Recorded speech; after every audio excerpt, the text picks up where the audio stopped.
प्रदेश Congress committee के कार्यकारिणी के निर्देशानुसार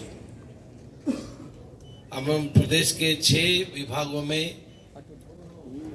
ब्लॉक प्रसिद्ध से लेकर के हमारे जितना भी नेतागण हैं, कार्यकर्ता हैं, सबसे बात करने के लिए हम लोग आए हैं। पहली में हमारे मीटिंग हुआ है अमरावती में, दूसरी मीटिंग हुआ है गढ़चिरौली में, तीसरा मीटिंग हुआ है पुणे में, और 4th मीटिंग हमने भिवंडी में की। ये हमारा 5वां मीटिंग है। Next meeting will be in Latur.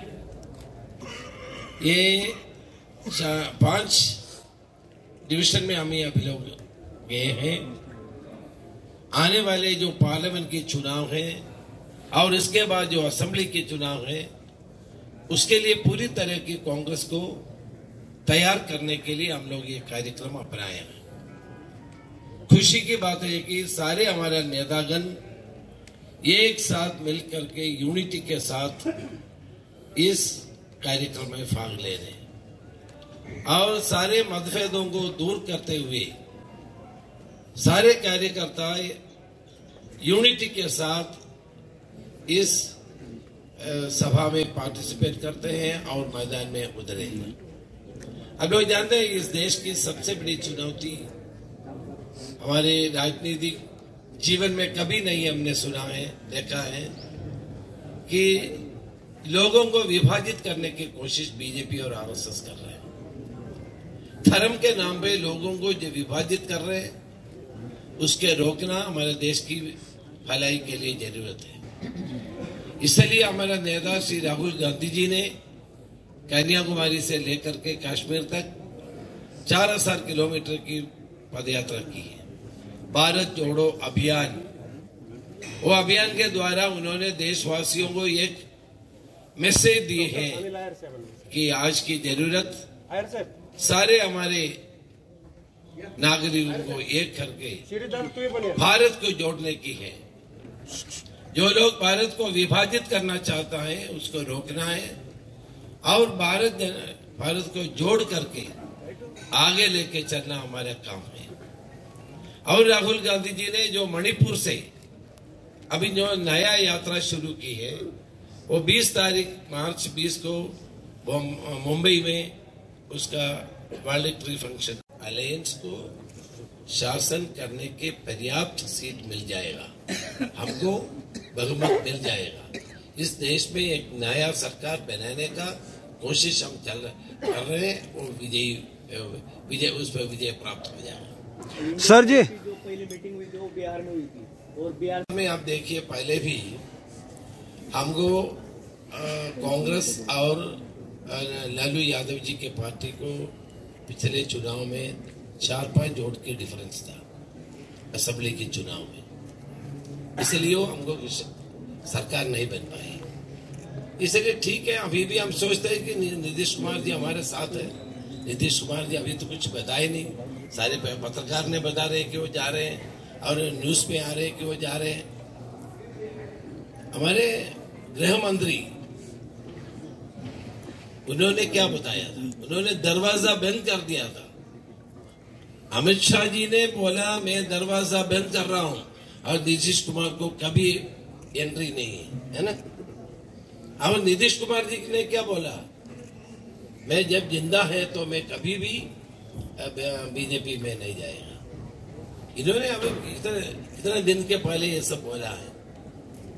सो इसलिए मैं विश्वास नहीं करता हूं ऐसा होगा, पलटू राम नहीं होगा, ये मैं विश्वास करता हूँ। सर जी, एक सवाल ऐसा है सर जी, चुनाव नजदीक है और कई कांग्रेस जो है अपने कांग्रेस को जरूरत नहीं है। पार्टी सक्षम है, कार्यकर्ताओं को भावना को लेकर के पार्टी ने उसको सस्पेंड कर दिया।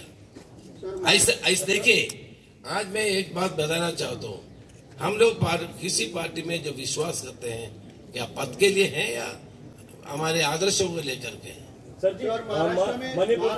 केवल 6 कंट्रीज में, only in 6 countries electronic voting machine होते हैं, ओनली 6 कंट्रीज। बाकी सारे जगह पेपर बैलेट हो जाते हैं। बांग्लादेश भी कम हो गया। हाँ, 6 हो गया, 5 रह गया। सो इस पे 2 मत है, हम इसके ऊपर विचार कर रहे हैं। वो अप्रोप्रिएट टाइम में हम उसको इलेक्शन कमीशन और भारत की जनता के सामने इस बात को पेश करें। सर जी, एक सवाल ऐसा है, अभी आपने कहा कि देश को कांग्रेस की जरूरत है, लेकिन बहुत सारी जनता को ऐसा लगता है कि कांग्रेस को प्रियंका गांधी के नेतृत्व की जरूरत है। आपको क्या लगता है इस बारे में? प्रियंका गांधी भी हमारे नेता हैं, तो कांग्रेस अध्यक्ष वगैरह ऐसा पद दिया जाए उनको, ऐसा कांग्रेस पद अभी तो मल्लिकार्जुन खड़गे जी को अभी इलेक्ट किया है। मल्लिकार्जुन जी के खड़गे जी के नेतृत्व में पार्टी आगे चल रहे हैं। उनमें प्रियंका गांधी जनरल सेक्रेटरी है AICC का, और राहुल जी हमारे नेतृत्व कर रहे हैं। ये सारे नेता लोग मिलकर के काम कर रहे हैं अभी। सर्वधर्म समभाव का प्रतीक है। समानता, बंधुत्वता और भाईचारा, ये हमें संविधान में दिया है।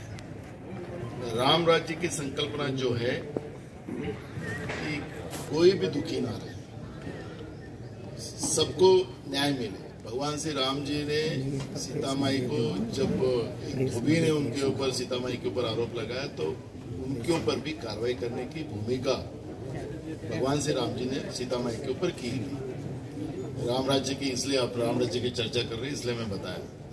आज आप देख रहे हो, आज राम राज्य नहीं, जो बीजेपी का नकली राम राज्य जो है वो रावण राज्य, वो ओनली राम राज्य नहीं है। वहां पर आपने देखा होगा, आपने देखा होगा कि जो लोगों के ऊपर 70,000 करोड़ का भ्रष्टाचार इसने किया है, ऐसा भोपाल में बोलने का, और 5 दिन के बाद वही लोगों को मंत्रिमंडल में लेना। ब्रजभूषण, जिन्हें महिलाओं के, हमारे देश के लिए जिन लोगों ने स्वर्ण पदक कमाया, उस महिलाओं पे अत्याचार किया, उस महिलाओं को न्याय देने के लिए प्रधानमंत्री सामने नहीं आता। जो रावण के राज में होता था वो काम वहां पे हो रहा है, तो उनको राम राज्य बोलते हैं। तो इनका हमने, जैसे आदरणीय हमारे चनितला जी ने जो कहा है कि हम दोनों राज करेंगे, क्योंकि राम राज भी जरूरी है, और संविधान के आधार पर सर्वधर्म समभाव की जो संकल्पना हमें राम राज्य में दी, हमारे संविधान में दी है, जो डॉक्टर बाबा साहब अम्बेडकर का सपना था। कांग्रेस का हाथ वंचित, आम, जो शोषित पीड़ित लोग हैं उसके साथ है, जो भूमिका शुरुआत से इंदिरा जी हो, नेहरू जी हो, वहां से हम लोग रखते आ रहे हैं। और जो 60 साल में कांग्रेस ने देश को जो महासत्ता बनाया, जिस देश में सुई नहीं बनती थी, वो रैकेट हमने बनाया। जो चंद्रयान 3 की बात करते हैं, अगर इसरो पंडित जवाहरलाल नेहरू जी ने नहीं बनाया रहता तो हम चंद्र पे नहीं जाते। तो आखिरी कांग्रेस की भूमिका जो है वो एकदम स्पष्ट है। संविधान और राम राज्य, जो चनितला जी ने कहा है, वो एकदम सही है, और कांग्रेस दोनों को चलाएगी, क्योंकि राम राज्य का अर्थ ये धार्मिक व्यवस्था नहीं है। राम राज्य का अर्थ है कोई भी भूखा ना सोए, सबको न्याय मिले, और नकली आंसू ना बहे, मगरमच्छ के आंसू ना बहे। ये भी राम राज्य का है। कभी भगवान श्री राम को रोते हुए देखा है? दुख को निराकरण किया। यहाँ तो राम राज्य लाने की बात करते हैं, और कोई भी कार्यक्रम में गए तो मुझे भी इतना अच्छा मकान मिलता, जो भगवान राम जी को मकान बना के दे रहे। बोले हमने भगवान राम जी को मकान बना के दिया। कौन बोल रहा है? बीजेपी वाले बोल रहे। जितनी चाबी भगवान राम जी ने लगाई उतना ही खिलौना चलता है। ये तो राम जी से भी बड़े लोग हो गए। तो इन लोगों के बारे में हमें, मैं ये अभी आपने सवाल पूछा करके हमने उसको सही ढंग से जवाब और पब्लिकली देंगे हम लोग। हमारी पूरी तैयारी है। बीजेपी ने मूल इशू के ऊपर, किसान का इशू हमारे लिए महत्व का है।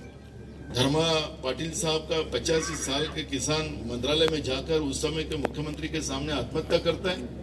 किसानों को न्याय नहीं मिल रहा है, किसानों को लुटाया जा रहा है, बर्बाद किया जा रहा है, उनके फसल को भाव नहीं दिया जा रहा है। बेरोजगारों की हालत क्या है? सिंपल सादी पटवारी की परीक्षा में 25-30 लाख रुपए लेकर पास हुए ना, फेल हो गए, और जो पैसे दिया वो पास हो गए। तो किसानों को लूटेंगे ना, आम लोगों को लूटेंगे 25-30 लाख रुपए निकालने के लिए। जो व्यवस्था बन रही है एमपीएससी की परीक्षाओं में, कैसे लोगों को, युवाओं को बर्बाद किया जा रहा है, इसको राम राज्य नहीं बोलते। उसे निकालना, हम राम राज्य लाएंगे। कौन सा राम राज्य लाया? रावण से भी बदतर राज आज देश में है, और इसलिए देश की जो हर के दिल में राम है, वो राम ने डिसाइड कर लिया है, वो राम जी ने डिसाइड कर लिया कि ये अत्याचारी व्यवस्था को देश से तड़ीपार करने का संकल्प देश की जनता ने किया है।